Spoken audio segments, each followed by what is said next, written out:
Hoi, ek is Jaco Marie van die Herald en vir Throwback Thursday kuier ek bietjie by Henry se eiendomme se Jaco de Klerk. Hy het saam sy pa, Henry de Klerk, in die 27 Februarie 1987 uitgawe van die Herald verskyn. Welkom, vertel my bietjie oor die laaste 32 jaar.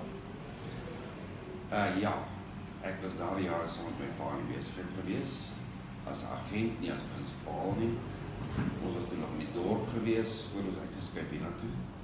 Pryse, soos jy kan sien, daai jaar was baie goedkoop.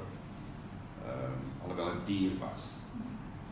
Rentekoers het begin styg. En daai jare sal ek sê dat die mark was meer gerig en toegepas op die myn.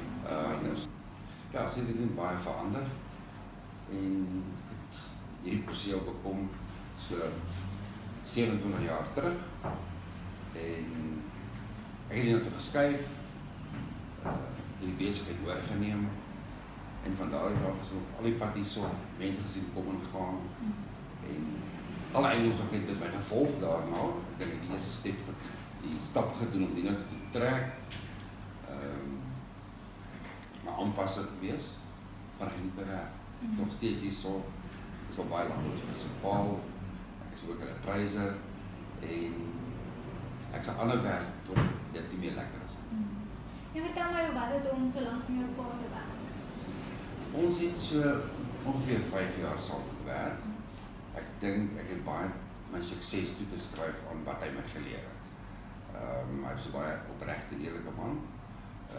Reguit besigheid gedoen.